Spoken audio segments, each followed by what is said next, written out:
I'm just so excited today to bring this word. The Lord has just spoken to me so powerfully on this topic through my mission trip, and even while I'm back, the Lord has been speaking so powerfully to me about this.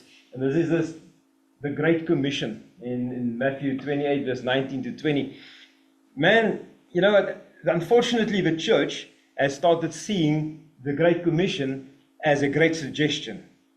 And not even that they're thinking it's a great suggestion, which they can do when they feel like it. They've actually changed many of the words in their doctrines and in how they present it. So I wanted today just bring it to you like, this is what Jesus said.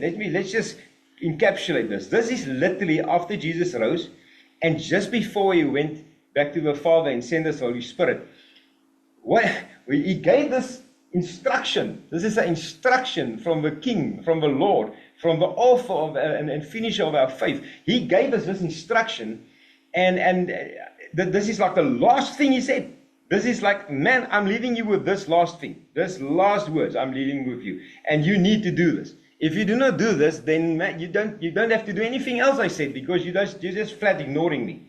You do not follow me. The word of God says, Jesus says, if you love me, you will keep my commandments. This is a command of Jesus. And the church think that they have authority and they have the power to just destroy this. They can just change this wherever they like. And I'm going to show you how they change this. So Jesus says, go and make disciples. So let's first see what the church is. Stay. Don't go, don't do, no. Sit here. Sit in this. Come sit here every Sunday. Please do not go. Just come sit here. Making disciples. No, we don't make disciples. We make members. So we don't go. We stay, they must come here, and we will make them members. And then they say, of all nations, no, but not all nations. We don't like all the nations. We just like some of the nations. So the types of people we like, we will bring to our church. Because I see specifically in many churches I've been, if you're from a different race or a different color, then they don't like you. You're not welcome in their church. I've heard a story once about a black guy. His name was John. So this church invited John as a musician to come play in the church. And as he arrived in the church the morning, the people said, "Oh, who are you?" And he says, "I'm John." He said, "But you're black." He says, "Yes, I've always been black, came out this way." And they said, "But no, sorry, we don't allow black people in our church." And John was sitting on the stairs of the church and he was weeping and he was saying, "Lord, how do I get into these churches?" And the Lord said to him, "I don't know, John. I haven't been in those churches." All nations. Okay? Baptizing them. Baptizing who? Baptizing all the disciples you have made. How many churches today will only baptize once a month on payday? They make it as close as possible to payday, because if we can baptize on payday, then the family and everybody comes, we can get lots of tithing, we get lots of offerings. Okay? Baptism is for salvation, it's for washing off your sin. It's not something we do to get money for the church. It's also not something we postpone until we have time, or there's hot water, or there's like enough people. They're playing with salvation of people. They're playing with the salvation of souls. Because Jesus says, he who believes and is baptized will be saved. Not those who believe only, those who believe and is baptized. He says, why do you delay? Get baptized and wash off your sins. What will you do? Somebody comes, he repents out of his heart, he cries before the Lord. He says, "Lord, forgive my sins, Lord, accept me." And you tell him, "No, you have to wait 2 months to be baptized." And in 2 months' time, this guy dies. He's never been washed from his sins. He's never received new life in Christ Jesus through baptism. And you have used, because of a church leader that said, I will wait for payday before I baptize. Okay? So it's not baptize some of them. It's not baptize them when you feel like it. It's an instruction, go and baptize them. And in some of the other sermons, I will start going into what it means to be baptized in the name of the Father, the Son, and the Holy Spirit. Then he says, in teaching them to obey what? Everything I have commanded you. Everything Jesus commanded. You see, there's all these people, the 10 commandments. Did Jesus command the 10 commandments, or did God give the 10 commandments to Moses? You see, the New Testament tells us that the letters written on stone brings death. The Spirit of God gives us life. And Jesus came with new commandments. Jesus came with commandments, turn the other cheek, walk the extra mile. Jesus didn't stick with, just you should keep the Sabbath. It's so funny to me, these law people, these Torah people. They're like, oh, you have to keep the Sabbath, you have to keep the Sabbath. But yet they do not turn the other cheek. Yet they do not walk the extra mile. Yet they do almost nothing, Jesus said. They do not cast out demons. They do not raise the dead. They do not do anything, Jesus said. But they want to keep the Sabbath and feel all righteous. Jesus didn't say, keep the 10 commandments. He said, teach them to obey everything He commanded. What Jesus commanded, not men, not the 10 commandments, not anything. Jesus, He is the author and finisher of our faith. What He commanded, we must do. This is what the Lord says. This is His instruction. And then He goes, and they change that to saying, teaching them some of the things Jesus commanded. Those nice things, like you have to go to church. That thing Jesus commanded. Can't remember that verse. I would love somebody showing me where Jesus told anybody to go to a church. But do you know that commandment that Jesus says you must pay your tithing? Do you know that Jesus was not entitled to tithing? Have you ever thought about that? Jesus had never had the right to take tithing, not Him or His disciples. The law of tithing was to supply the people of the temple in that time and the workers in the temple, which were Levites. So if you're not a Levite, you're not entitled to tithing. So Jesus could never ask anybody to give Him tithing. His disciples could not ask Him to give tithing. They would have said, are you blaspheming? The law says the tithing goes to the Levite. You are not Levites. You're not entitled to it. So neither Jesus or His disciples ever funded their ministries through tithing. So Jesus never taught that. So if we say, let's teach them some things Jesus commanded and let's make up some things. Let's put some things in His mouth. Like that, man, I need money. Let's say Jesus said you must pay tithing. No, He didn't say that. You know what He said? He said stuff that shakes the world, man. He says stuff that people will, Jesus said, how difficult will it be for somebody who owns anything to enter the kingdom of God? He said you must give away your things and follow Him. Oh, no, but those things, no, we don't want that. No, that's not nice. No, I want my stuff. You see, you cannot be a disciple of Jesus Christ and still holding on to your things. If you're like, oh, my money, oh, my house, oh, my that. No, that is not what Jesus said. Jesus didn't command that. And if He says we must teach our disciples to do everything He has commanded, it includes give away your things, sell your things, give it to the poor, trust Jesus, follow Him. He will supply in your needs.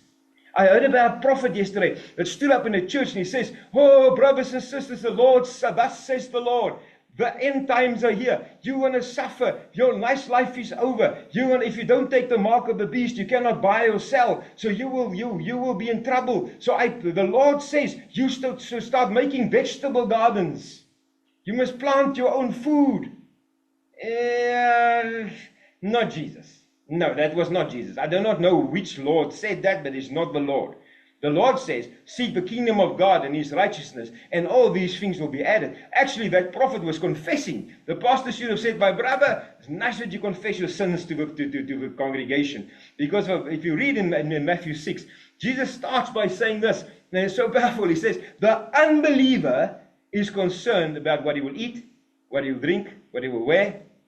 That's the unbeliever. When that prophet started saying, we're going to have to make plans for ourselves, we're going to have to plant stuff, he was confessing his unbelief. He was confessing that he's an unbeliever. He does not trust Jesus. You see, if we're going to teach people to obey everything Jesus commanded, we need to teach them everything, not some things. And then he ends up by saying, and remember, I am with you always to the ends of the age. So till when is this applicable? Till the end of the age, until Jesus comes. All of us stays applicable. And this is why I'm starting this. This is why the Lord just puts on my heart. I need to start a church. Not a church, a gathering, because we are the church. A place is not a church. We are the church. That's also a false doctrine, calling a place a church. So we are the church. And the Lord said to me, I must tell people the truth, because I'm complaining. I'm saying all these places, my heart's breaking. The church over the street here has got many, many cars, they do not teach baptism, they do not disciple, they do not do to believe in the Holy Spirit, they nothing. These people love Jesus, they want to serve Jesus, they come to this dead place, this graveyard, where they get taught nothing, and it breaks my heart.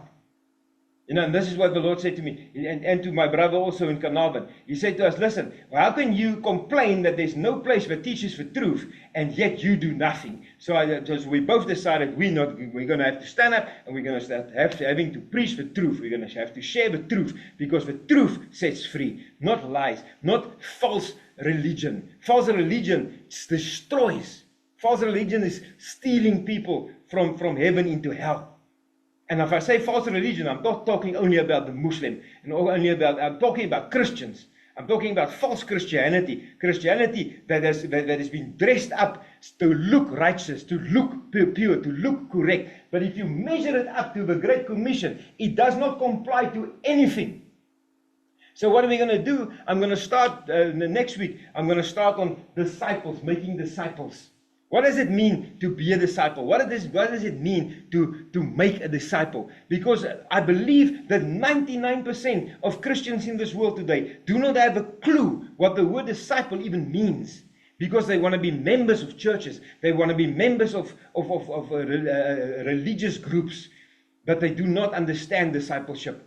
And I'm going to give you some examples next week on how discipleship looks, how it should look, and how it works. And it works. Because we've been doing it for a long time without this type of a format. So I believe that God's going to use this. God is so powerful. He's actually just started something in my heart to write a 365-day discipleship course. That is like that's something that you can do if you don't have a personal person that can disciple you. You can go through that. And God has put this awesome young man on my path that is actually making it into an app that we're going to get the release free. That you can go on the app, no ads, no nothing. You can download the app and you can do a discipleship course.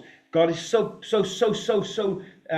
pushing on my heart that people needs to be discipled. And unfortunately, there's people in South Africa, and people in the world, people in Africa that does not have access to anybody that can disciple them. They will meet Christians, and the Christians will say, come sit with us in church on a Sunday, and not being truly discipling them. So we're going to try everything. We're going to make this sermons available. We're going to make the book available, the app available. We're going to disciple as far as we can and start meta schools. We're busy with through Missionary Corp. I don't know if you can see there. We're busy doing meta schools right across the world. We're starting discipleship schools. Meta is missionary evangelistic training academies. We're starting those to disciple people, to take them out in the streets, to show them and teach them. So the churches will not be only places of gathering on a Sunday where people hear a sermon, but it will be a place where people are getting discipled. People are being sent out in the street. So if you're interested in that, and you've got a church somewhere, and you say, listen, I also want the meta school, I also want this, it's absolutely free, there's a service we deliver right across the world, you are welcome to contact us, and we will send somebody out, and we can do a boot camp with you, and we can start this a meta school in your area. So I just want to end off with this. After this, go and read that nicely. Go and read that scripture nicely. Go think about what I've said about this. And if it stirs in your heart that you need to be discipled, then man, don't miss this. Don't miss these services.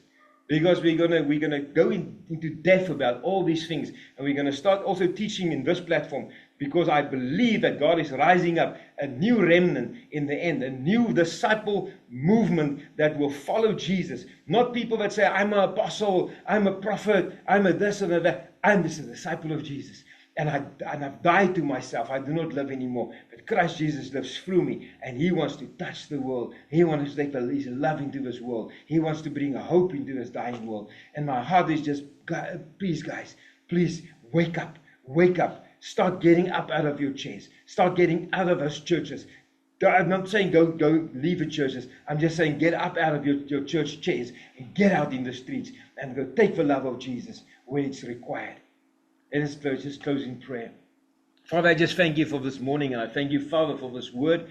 And I pray for every ear that hears this, Lord, that you'll stir something inside them, Lord. Put up a stirring, Lord Jesus. Put up a fire, Lord Jesus, that we need to get out there, Lord Jesus. The world is dying. The world is suffering, Lord. The world is under condemnation, Father, from the devil. The world is in bondage, Lord. And you are needed, Lord Jesus. Your body is needed in this time, Lord. And we are your hands. We are your feet, Lord. And I pray that you will just stir every heart, Lord, to leave their comfortable chairs, Lord Jesus, to get up and go out, Lord, and go preach the gospel of Jesus Christ. For it is the power of God into salvation, Lord, and not with only words, Lord, but because your kingdom is not only words, but it's power, Lord, and that we will have a show of power, Lord Jesus, that will destroy the strongholds of Satan, that will bring life into this dying world, Lord Jesus, that will bring light into this darkness, Lord, in Jesus' name. Lord, you can do this in this last days. You can do it in this time, Lord. And I pray that you will move mightily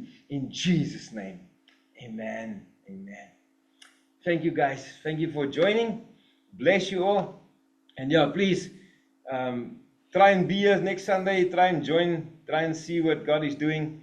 And be part of this. Be part of what we are doing. If there's suggestions, please give us suggestions. If we can do it better, we want to do it better. So we are open for any suggestions, and we want to just walk this path with you and make you disciples of Jesus Christ and rise you up to become mighty in Jesus' name. God bless you all.